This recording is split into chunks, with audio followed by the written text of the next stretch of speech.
Oh, yeah, ladies and gentlemen, we are back. 2017 SEMA show right here from the Toyota Zone, the Action Sports Show.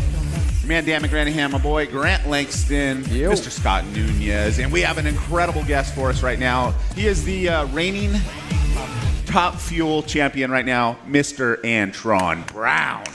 Woo. How y'all doing? Good. AB, what's happening? Have a seat, my friend. Have a seat. Put this in there. Yeah. Sit next to another Got a couple Another of champions champ. over This there. is a champ over here, too. Yeah. We got two of them up here. Who gets out of the way? Not too many people can say that champions on 2 wheels and 4 wheels. That's pretty impressive. That's a big one. Yeah. At the highest level, too. Well, when you grow up, sometimes you need training wheels. Yeah. With age comes a cage. This guy. Right. You can tell you got a lot of mad respect for the 2 wheels. I mean, clearly. Without a doubt, man. I learned so much, like, growing up on 2 wheels, and I used to watch Grant when I was coming up. I mean, we were the same age, and I used to watch motocross every day. I used to dream about doing what he did, and I actually was I qualified at a regional qualifier for Letter Lens. And nice. And actually got hurt before I got there by practicing and training. So, like, my career ended pretty quick. I raced since I was about 6 years old all the way till I was about 14. And I actually broke my left shoulder where I broke and cracked the whole deal up here in the ball. And I actually cracked my rotator cuff. And then, and my mom looked at me and she goes, "No more tutors, and you're going to be a kid and go to school like a normal kid." And that was pretty much it for me. And then I didn't give up that dream where I still had dirt bikes. So I raced locally, but motocross, and then I started building street bikes. And that's how I got into drag racing. My dad and uncle were drag racers, and then I went straight to a drag strip with them because I couldn't afford 4 wheels. I had to get 2 wheels that I can go fast on. It's a lot cheaper to go fast on 2 wheels than it was 4 wheels back in them days. I can imagine. Yeah, I mean, we know. I know. Running a Top Fuel car, I mean, the budget, I walk around, I couldn't even comprehend, but I know it takes a pretty penny. I'm sure you're stoked to have people like Matco on board that can help you live that dream. And Toyota. Absolutely. Hey, y'all I left that one for you, Scott. Right over the plate, man. Everybody here, make sure y'all go buy some Camrys. Not right now. Because you got to go racing for a couple more years left. Absolutely. Well, like you're saying, you're talking about something that we do. It costs us almost about $6,000 for one Top Fuel run. That's how many parts that we expel. That's without blowing a motor or throwing a belt or anything like that. Yeah. Just going down the track. Yeah, hard costs, yeah. You're talking about qualifying, just any run. Any run. Don't make a difference because you got $500 in nitro fuel. You got to remember, our car gets 50 gallons to the mile. Hold on a second. This is a reverse. That's the exact opposite of the Camry, I think. The hybrid one. It's numbers and backwards. It's a reverse of a Prius. There you go. You get what I mean? Yeah. But think about this, that's what you get when you make 12,000 horsepower. I know, that is. That's hard to wrap your brains around, is 12,000 horsepower. I mean, we were talking about this backstage, man. You had some great questions about it. And, the interesting thing, Antron, is that you said you don't even use horsepower as the way to gauge this stuff anymore. And I'm thinking, clearly not. You gauge this off of the Richter scale. Absolutely. And that's the only thing that could really gauge what you guys are doing. Well, imagine being in something that you're not flying, okay? Right here at Nellis Air Force Base, you got the F-16s taking off. If they go straight up, they pull 4 Gs. They go straight up. If they go up and take straight up, they're 4 Gs. Our car, we go over 6.5 Gs in a straight line. You know what I mean? The fastest accelerating vehicles on the planet. You're talking about 0 to 100 miles an hour in 0.8 of a second. So whether you like it or not, if you step on the gas pedal and let off, you went 100 miles an hour.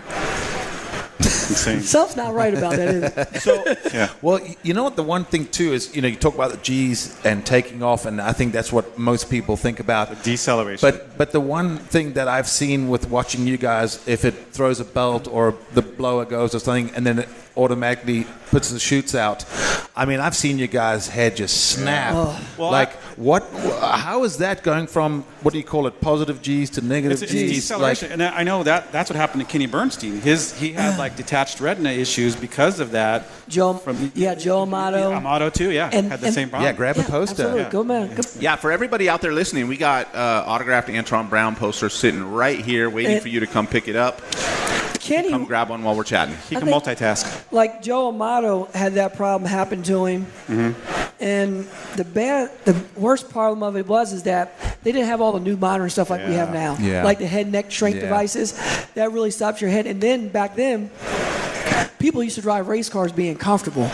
Like seat belts loose. Yeah, you know what I mean? Yeah. Like they're like, hey man, don't be cramping my style, man. Don't be crinkling the suit. They would have put a cup holder in there if they could have. Yeah. You know Absolutely. what I mean? And now I got guys that ratchet me in the car where it feels like you can't breathe. Yeah. And this is the craziest deal. I never even knew. They had an in-car video camera on our race car. We took off, right? They had a seatbelt so tight on me, they used to bruise you, right? Yeah. Took off, I went down the racetrack, and the G's pushed me so hard in the seat, the seatbelts were flapping loose on me at half track in the video camera. I was like, are you kidding me? That's crazy. I didn't say, are you kidding me? I said, are you shitting me? But that's what happened. And it's just wild what these things do, but that's what makes it so fun doing what we do. Yeah. You know what I mean? Yeah, Talk for a minute about the foam, too, after the Medlin tragedy where they had to put the foam around the helmets. I mean, in the inside of the cage where they had to put the foam because the head rattling back and forth. I mean, did you experience any of that before they started doing that? Or? Well, one thing for us, for my car, we're very fortunate because at the time, my crew chief at that time was Lee Beard when that happened. Mm-hmm. And we were really in tune with all the IndyCar racers. Right. So we actually had a company that designed the inside of my roll cage at the time where we actually had the pads around our helmet like an IndyCar driver did. Yeah. So Got you. I was already set up where some people still had just a zip tied on, hard padding. And then the worst thing you could do is have over 6 inches where your helmet gets to run at it. And when you sit in the tire shake, your helmet gets like a paint shaker, but when you have that much distance, you go over here. Now you got like almost a foot. It's It comes up, boom, boom, boom, and it actually gave him some serious head trauma. And in my car, I literally only have an inch between both sides, but it was still enough to knock you unconscious. That's how hard it is if you ever shake the tires that hard. Yeah. I mean, it was an unfortunate thing, but it made more people do that because now it's mandatory, isn't it, in cars? Well, we have a safety standard now that's mandatory in all racing, not just our cars, but NASCAR, whether you drive IndyCar, whether you drive a rally car, drift cars, they're all pretty much set up the same with all that stuff around your head and your helmet just so it limits the accidents. And the helmet manufacturers have gotten a lot better on safety and just the styrofoam that you use inside the helmets now. Yeah, they got multi-layers and EPS. Hans device. It's come a long way. And unfortunately, it takes for tragic events for safety to move forward, whichever sport it's been. But it is so great nowadays. I mean, especially as someone that's a big fan. And, you know, we've seen it, tire blows and car hits the wall and you're just seeing it cartwheel down the track and I'm going, please get out. And the guy gets out and waves and it's like, oh my goodness. Like, one, wow, how did that just happen? And two, thank goodness safety's come a long way because obviously we want to see you guys out there week in, week out, not in the hospital bed. So that's really cool too. Well, Grant, just like you said like that, and that, a lot of people always wonder why people have manufacturers part of their team. Like we have Toyota. And Toyota, one thing that they helped us do a lot is a lot of simulations and a lot of different things of safety. You know what I mean? Like the safety they put on these vehicles they drive every day. Yeah. In our race car, when you see up my race car when I blew up and it actually blew up, sent me airborne, then it hit the wall, and people don't think I was going to walk out of it because it flew apart. But they're actually designed to fly apart, to break apart, to absorb energy. And never in a million years I said, you're going to design me a car that goes 330 miles an hour, but you're going to design for it just to fly apart? Well, I'm like, something's got to give, right? Yeah. Absolutely. If it doesn't give, the driver gets that. Yeah. And if you get that, I mean, I hit the wall, and on the load sensor when I hit the wall, we actually sustained over like 90 G's for like a millisecond when it hit the wall backwards. Whoa. And I walked away, but my back wasn't right for like over a whole year. I can imagine. But I walked away. Yeah. That was the key. That is the key. Exactly. Well, Grant brought something up earlier when we were talking with J.R. Todd and Langdon, and I didn't really get the. They didn't really touch on it enough, so I want to hit you up. He said that if Grant were to jump behind the wheel of your vehicle and run a pass, that he would be asleep. It would put him to sleep. Ron Capps told me that one. When I said to him one day, give me the keys, I want to go. He's like, first of all, there's no keys. And secondly, he's like, you'll probably be sleeping halfway down the track. And I said, I could imagine if you're not used to it. Is that true? Like, yeah, but see, is it a tolerance thing to that? Well, look at people that get to go in a fighter jet, Yeah. and then you see them. G out. Yeah, it will knock him out. You don't have a G suit, but I think Grant will be okay. Ron was just talking to him like that, because Ron wants to be macho. Yeah. When you're 5'4", you want to be macho, right? 5'4", walking with a 6 foot tall chest out. Exactly. But we also said there's also times that Grant has fell asleep in the car where he hasn't been on the track, so that was wholly different. Well, supercross guys and motocross guys, they go through some of the same G's when they actually hit a triple jump at 45 or 50 miles an hour. Into the bottom of it. Boom, and it comes up like that. That's kind of the same deal. But for us, it won't put you to sleep, but I hope it can help you keep your eyes closed, because we only do it for such a short amount of time. Yeah. You need like a 10-second period to withstand so many G's to pass out. And a lot happens in that 10 seconds when they show like the inboards and that. Yeah. And this is one thing that I know that a lot of people don't really get, but you guys have to be in good shape. You know, a lot of times people think, oh, well, you just sit there and mash the pedal. It's like, there's a lot more to it, you know, and the mental game, you know, if you fit your mind sharp, your reaction, if something goes wrong, counter steering, I mean, nothing ever goes perfectly, you know, in racing. You plan for it to go perfect, but, you know, it doesn't always go perfect. It usually doesn't, right? You know, and you know it because you're a championship rider from where you came from, and to be a champion, you can't just go out there and think it's going to happen. Yeah. You got to put the work in. And you know when you come to a race and you go out there and you prepare for it, and you go out there and things come your way and you handle it, and you're used to running at the front. Yep. Like second, third, fourth, people go, oh, man, I got fifth this weekend. Fifth ain't good. Yeah. You know what I mean? Like, you want first. Only way you got fifth if you fell on the first turn off the start. Yeah. You know what I mean? And for us, when we go out there, our cars are not – a nitro car with 12,000 horsepower is not going to be perfect 100% of the time. True.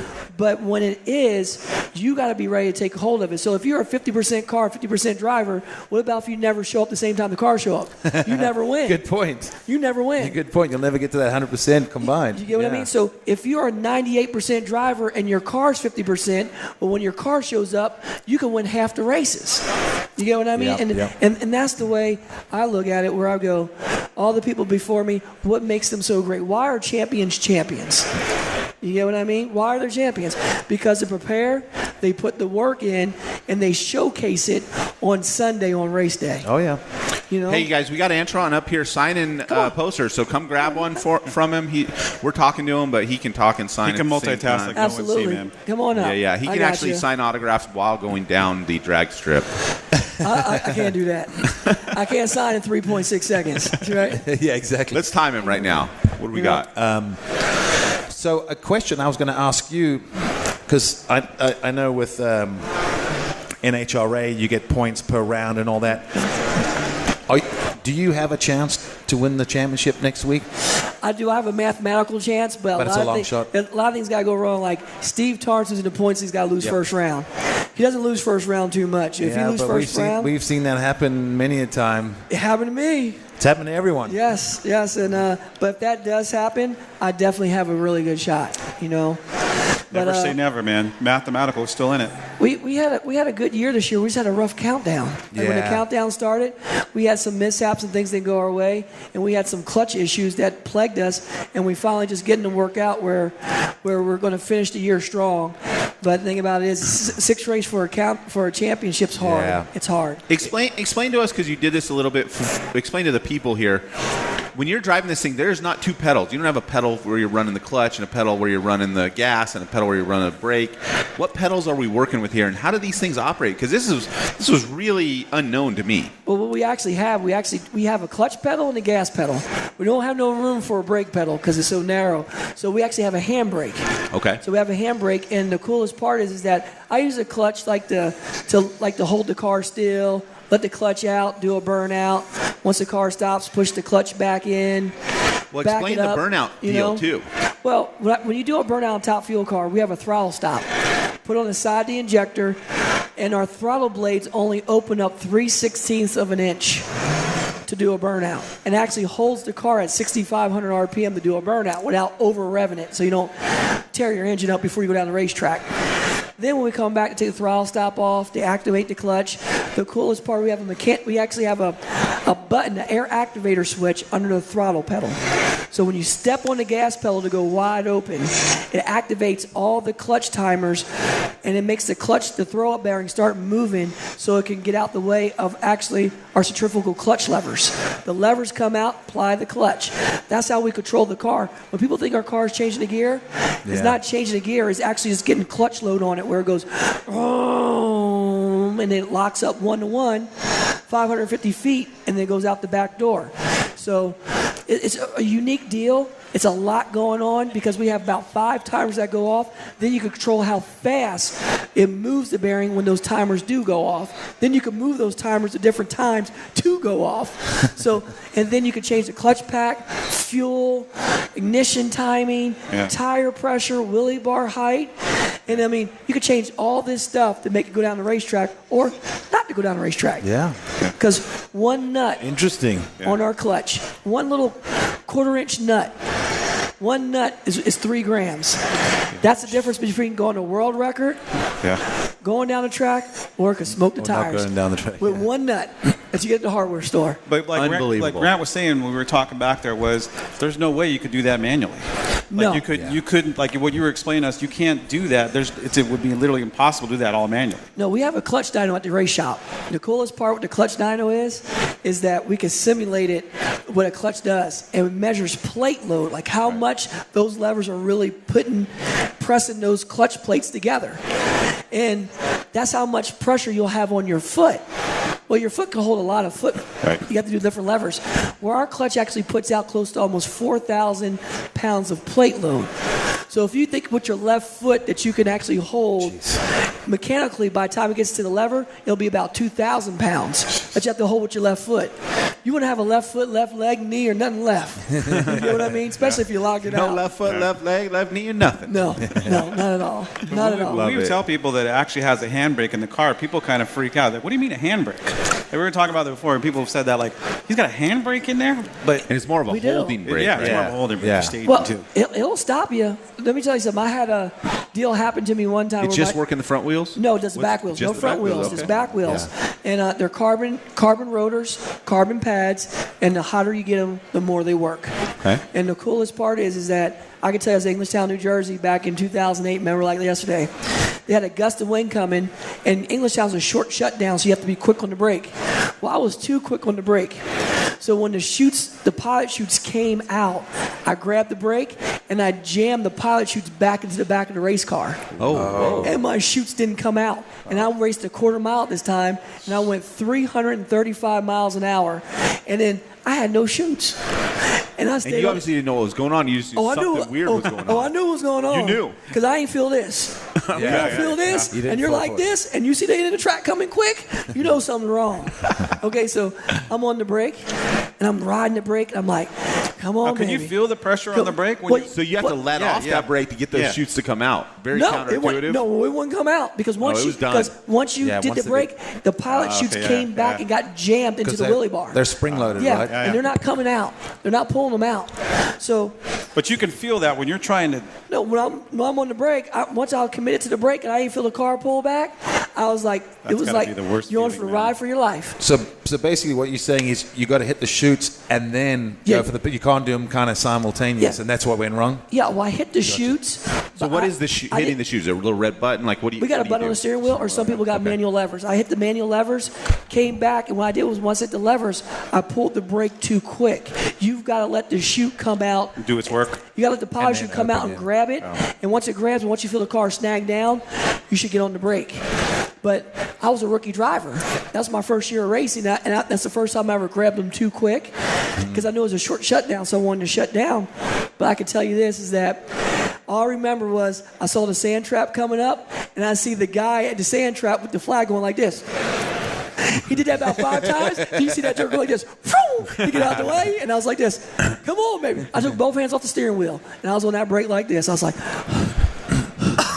and I got it slowed down enough just to make the turn. I actually went through the fence, didn't make the full loop, and went down like this on the side.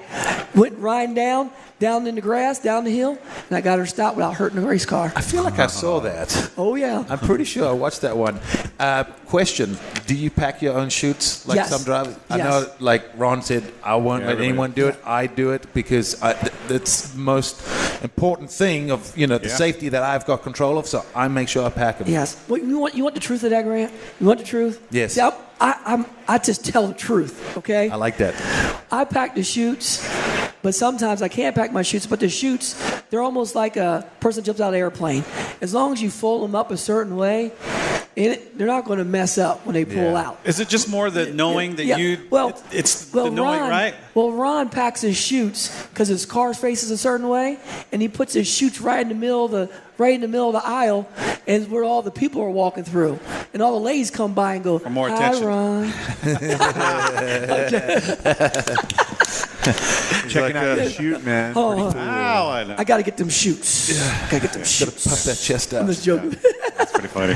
I tease him all the time. I tease Ronnie all the time, but Ron is paranoid, like schizo, like that, where he's got to do stuff, and it's got to be him doing it, because he's been driving for a long time, and he had a couple wild rides where his chutes did not come out. Yeah. So you go through that, but my guy that packs my chutes, sometimes when I can't be there to pack them, he actually rides a top dragster, so he does his own chutes too. So, but I do fuel in my car too. I mix my own fuel. So Really? Oh yeah, like a Just kid. so you guys know, we got these posters here all signed up by Antron. They're for any of you guys. Come up and grab one, please.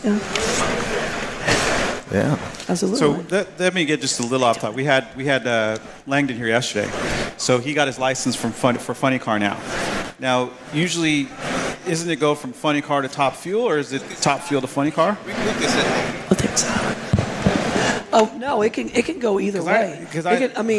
Honestly, I know a lot of people that went from Funny Car to Top Fuel, and they had a heck of a time driving a Top Fuel car, because a Funny Car, some Funny Cars, you got to be all over the place. You drive that car more than the Top Fuel. And then a Top Fuel car, you kind of got to guide it. Yeah. But except for when it gets loose, you got to be after it, because it does a lot of quick snaps, and you kind of got to finesse it and be like this. So when you actually have a dragster driver who goes to Funny Car, it's a little easier transition. Yeah. It's a lot easier transition for sure. Because you went straight from bikes to Top Fuel. Right? Yeah. You didn't do any Funny Car stint. You went straight to the top, basically, right? I mean, because you didn't have a transition from Funny Car to Top Straight Fuel. to the top in a couple different ways. Yeah, exactly. But I mean, from the bike to Top Fuel, that's even crazier. Yeah, well, the thing about it is that when I was a kid growing up in the sport, a fuel car was like my dream. That was like, man, if I ever get I know this. I literally said just like this. I said I'm never gonna get to drive a Top Fuel car or Funny Car, but man, if I could ever get this to drive one, now it'd be like the cat's meow,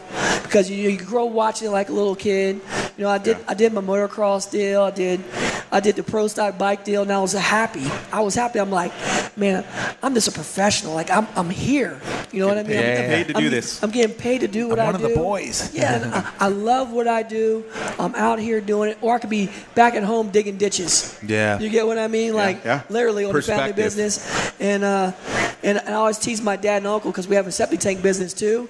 And my dad goes, son, man, he goes, every time we go to track, you're out there working hard, you sign autographs, you're smiling at people, you're taking care of all the people. He says, boy, I said, you work hard, man. You must get that from your daddy. I said, nah, Dad. I said, I just don't want to be number one and number two business. I want to be out here racing. Yeah. That's great. Number one in the number two business. Yeah. But so that funny was guy. Yeah, that should be a good transition for him. Looked like he was pretty excited about going into the Funny Car. So well, Sean is just a racer, man. Yeah. I mean, he's a serious, hardcore. He'd be doing it if he wasn't getting paid. Oh, pretty much. let me tell you something. He's come from his dad's a serious sportsman racer, and Sean, he's one of the fortunate ones that started off in junior dragsters, won championships there, sportsman ranks, went to Top Fuel, won a championship in Top Fuel too. Yeah. He's going to win a championship in Funny Car. He will. And he's got Tommy Lago, who won a championship with in Funny Car with Matt Hagan. Mm-hmm. So they got a heck of a team, man. Next year he's got a heck of a team. He was real excited about it yesterday. It's going to be strong, man. It's going to be strong. It's going to be strong. Tell me about the kids, man. Last time we chatted, they were you had them in some junior kart stuff. His kids have taken over his Instagram account. Yeah, absolutely dominating everything. But it's cool to watch, though. They have, and this is a funny deal. This is my son Anson won the championship this year in a 10 to 12-year-old age group, right? And he comes up to me. He gets out on the stage. They get these big old Big Daddy trophies, Big Daddy Darn Garlic trophies and stuff like that. That's cool. And he gets up on the stage, and he goes through his deal. He wrote his speech, impressed me. You know what I mean? Like the way he talked. I'm like, it's like this boy's been listening, right? Yeah. And like it almost like it brought a tear to my eye. The apple doesn't fall far from the tree, right? Well, it brought a tear to my eye. Like you're looking at him like, wow, like he's doing his thing. Yeah. And you don't think they're listening until you see them do that, right? Because I had that experience before. You don't think they're listening to what you tell them, and then you hear, hey, I know where we got that from. Well, Tony Pettergon was up on the stage interviewing him. He does all of our TV stuff for Fox. And he goes, Anson, I said, you won a championship this year. What about your dad's championships hopes this year? So he put the microphone down, and Anson, my wife's all teary-eyed looking at him. I'm like, a tear's about to bust out my eye. I'm looking at him, and he goes, well, you know what? He goes, boy, I tell you what, my dad he's having a rough time this year, and Steve Tarr's he might get it this year. But you know what, Dad? It's okay. At least you can celebrate my championship with me this year. Nice. I looked at him. That tear dried up quick. I looked at him. I said, that little joker. Yeah. Right? I love that. Talking I love smack. that. And you know why he did that? Because of you. No, man. Because there's competition in that blood. That's why. Yeah. Well, he knows I beat him up all the time. He knows. But that's what I got. That's what he did to me. That's what he literally did to me. I'd be proud of that, man. And your daughters are doing well, too, in it, too. Yeah, my daughter, she's my part-time racer because she does competitive dance. And she does all that stuff, the flips, the tumbles, and on a national level. And she races, and she's a serious racer. Yeah. And her class a little harder. We didn't get to win races this year, but she won rounds. It takes over 8 rounds of racing to win in the class she does because over 150 kids in her class. So many cars, that's right. But she's she won races this year, but she hasn't. But she does really good, and she's serious. And she even told my wife, she goes, Mom, I think I want to take off from dancing next year because I want to make all the races this year. I want to chase a championship like Anson. And my wife looked at her because my wife likes dancing. And my wife got mad. She's like, you got to talk to your daughter. I said, what did you talk to her for? Let her do what she wants to do, right? Yeah, absolutely. They'll take their own path. Man. Absolutely. Be careful in that battle, brother. Well, that's good to hear that there's so many entries at that, at that youth level, because that obviously means that the future of the sport's also looking good if you got a lot of interest, a lot of involvement. I mean, I'm sure a lot of those weed out, over time, but that's good to hear that they're getting big numbers. Well, the thing about it is if you remember, we were fortunate when we grew up as kids. When did you start riding a motorcycle, Grant? 5, right? I started, my first dirt bike was a Z50 Honda, metal gas tank at 4 years old. I learned how to ride a bike without training wheels, and then my grandpa had it sitting there. And he had only one tree out in the middle of 10 acres of field, and I crashed right into it. And my grandpa said, that boy, go hit that tree. My grandpa, look at all the room we got, ain't gonna hit that tree. Well, I hit it. My grandpa, I guess he won't hit it again. Well, I think it's one of those things, is if you're ever trail riding or riding, you see a rock, and you look at it and you go, avoid that rock. Right. But you're so busy looking at it, you hit it and you crash. I've done it. I'm like, what the heck? Yeah. It was one rock. Why did I hit it? My wife does it all the time on the freeway. There'll be the crate in the third lane, and she'll sometimes look like she's going in that lane just to hit that crate in the middle of the freeway. Because they drive there. But the coolest part about it is that we were fortunate because dirt bikes always had it at an early age. Yeah. Well, the coolest part is that all these other sports are catching on, like go-kart racing, quarter midgets, junior dragster racing. It's almost like it's coming back around again. Yeah. It seemed like when I was a kid, it was pretty popular. Yeah. Then it sort of fizzled, but I feel like it's coming back around. And as a fan, I mean, this is awesome. Yeah, because you want to see them at the early age. Because now, I remember when I was a kid, I played baseball, but we didn't start playing baseball until we were 8 years old. Yeah. Well, now you can play baseball. They're pitching to each other at 6. Yeah. So if you don't get the kids into it early, nothing happens. So now all the different motorsports and sports, they're understanding that. They're attracting them at an early age. Yeah. And that's what NHRA has done, where they dropped the age limit down to 5. Because before it used to be 8 years old, literally 3 years ago. It was 8. Well, now you can start racing at 5 with a Briggs motor on the back of a car that you pull start. Yeah. They go 36, 38 miles an hour, but they're racing, bracket That's racing. cool. But one of the highlights every year at Supercross is always watching the KTM 50s. Absolutely. That is the coolest thing to watch because their little heads are bobbing because their helmet's twice the size, and they're just trying to hold their helmet up. But to watch those guys in the 50s, you can tell who knows the lines. And Grant, you've seen a million of those. That kid, he knows the line already. He knows the start. I mean, that's what's cool. What's funny is if you actually go and look at the history of the KTM Junior Challenge, you'll actually realize how many of those guys are pro racers or were pro racers that have retired. Yes. I mean, I didn't even realize it. Actually, my brother-in-law, his brother's married to my sister, but Ryan Dungy, he did the KTM Junior Challenge, and I signed his T-shirt when he was there. My freshman year in the States, and I'm like, what? You were in there? He's like, yeah, I still got the shirt. I'm like, no way. Yeah. So it's crazy. I mean, and also too, you forget when you've been around like yourself for quite a while, you've seen people come and go. In motor racing, it seems like it's a quick turnaround. Yes. If you don't watch for a couple of years, there's new stars around and new blood. But I mean, I think besides someone like John Force and Ron Capps, you're often seeing new blood come in, whether it's with some of the female drivers and. Well, a lot of it's about sponsorship too. Like when we had Haley on, they're sponsoring them earlier. Yes. They're grooming them, even like Toyota's grooming drivers coming up through the ranks and getting them ready. Because it's a lot more than kind of what you said earlier, AB, about they got to be able to thank people and you know what I mean. And absolutely. Do everything like that. Well, the partnership, I don't even call it sponsorship no more. It's more of a partnership now because now it's got to be a direct return for the partners you're involved with. There's no more of that stuff like back in the good old days, like in the late 80s, mid 90s. You could just slap a sticker on there, they give you money, and you go about your way. You know what I mean? Yeah. Those days are done. Those were the days of cigarette and alcohol sponsorships. Yes. They just had a budget and they put it on. Everyone's like, yep. Contingency money, buddy. You lived off the contingency money. Yeah. The thing was full of stickers. Yeah, exactly. Big time. So. But now you're branding these young kids coming up, and they're learning the business of it. It's a big business out here. It's a business. Motorsport's a big business, and you just can't win no more. Winning's not all of it. Not what it all is. You got to be you got to represent your sponsors well, and they want someone that can talk well, that has people's engagement, has a following, is liked. Absolutely.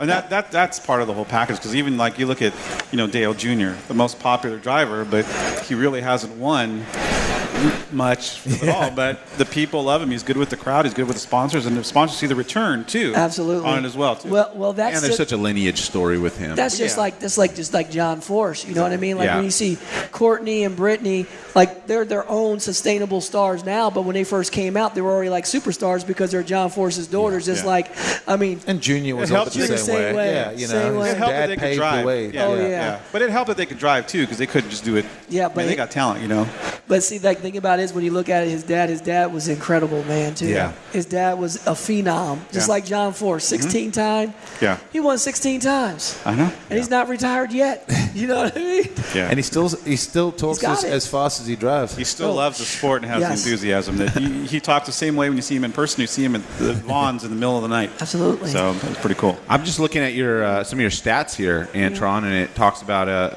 your best lap time, your best speed, both at Brainerd. That's your track, huh? Well, Brainerd usually is good weather there when we go there.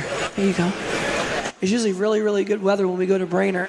And you got to lay down. The track conditions are cool. Well, what's good for you is good for everybody.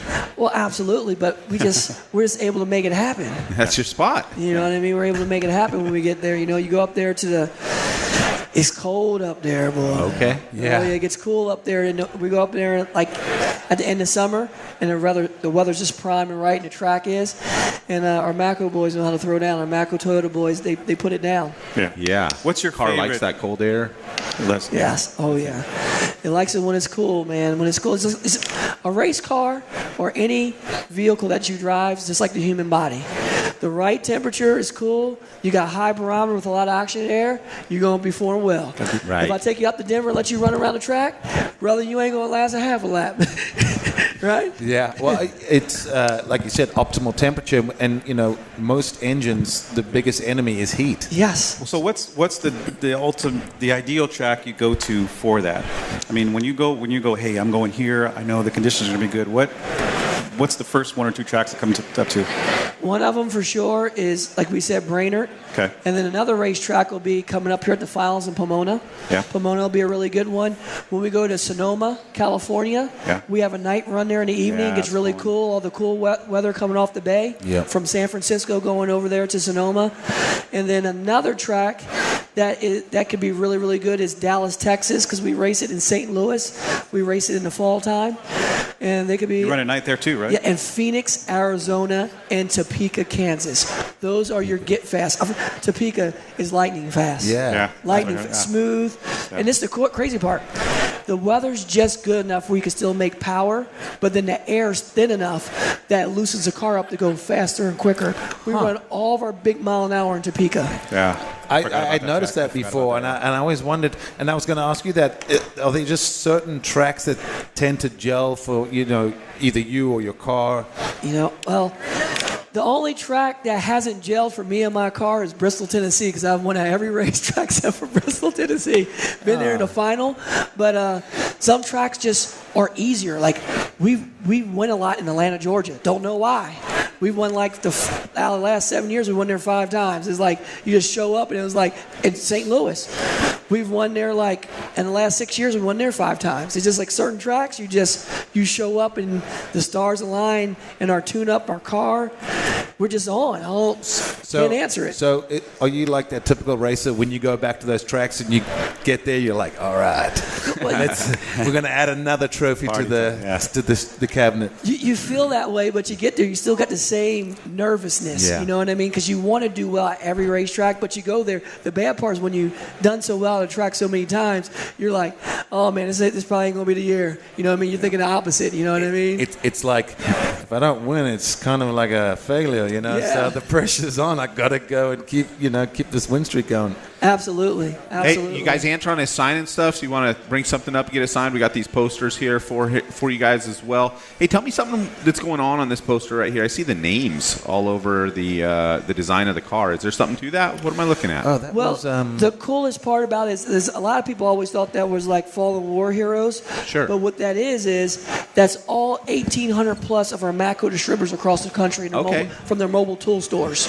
Gotcha. And basically, we want to thank them for what they do out there in the streets when they're out there selling those tools, because we wouldn't have this race car if it wasn't for them. That's awesome. That's what, You know what I mean? And the only one, I told all the ones that's in front of the driver compartment, I don't like them. I tell them that all the time. Anytime, brother.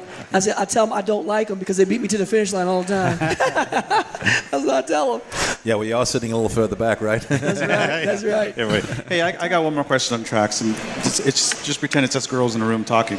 Okay. Girls. This is ladies, man, whatever. The 4 wide races. Yeah. What's your take on those things? I mean, because I guess they're going to add one to Vegas now. I like them. You do? I like them. Yeah. And the reason why I say that I like them is because 4 wide. 4 wide. I actually got to go witness the 4 wide in North Charlotte. I'm trying to remember why I was out there. Oh, Olin Suspension are based near there, and we were out there. But anyway, it just happened to be. I'm like, oh, how great is this? NHRA this weekend. Let's go. Went out there.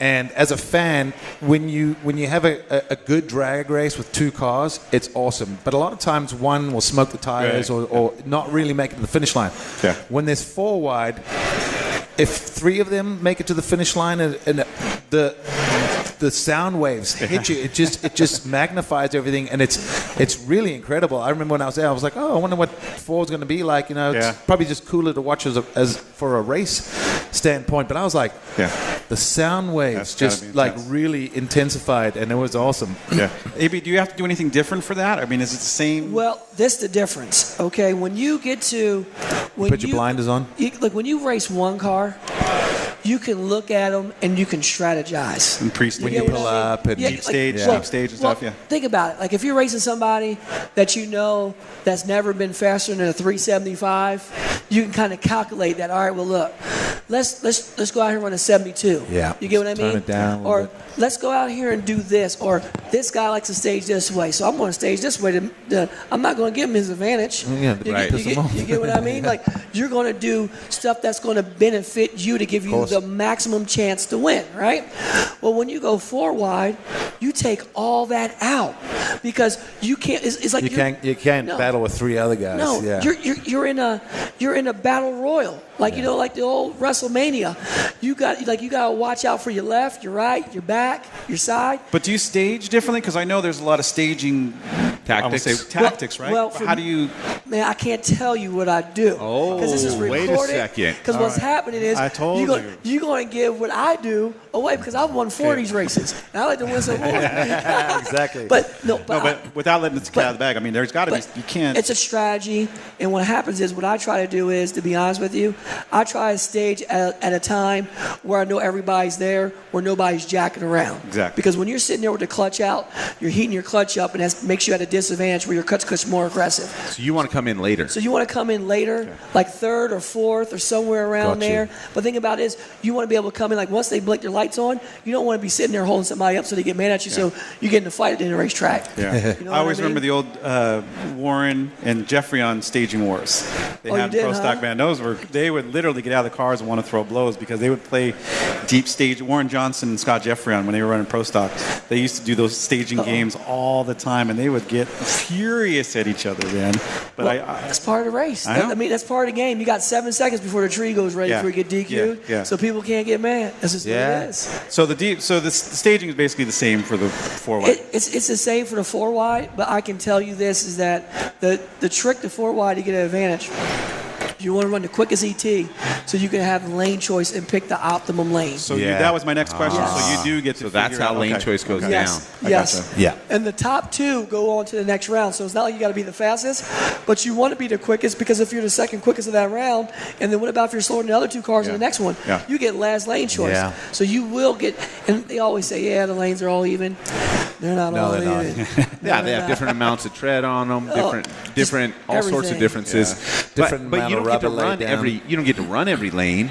And No. so how do you know? I mean, obviously one guy might you might start to see some patterns of like good runs. Well, what are you looking for? In qualifying, we have 4 rounds of qualifying, so you get to run every lane in qualifying. Okay. One time. Okay.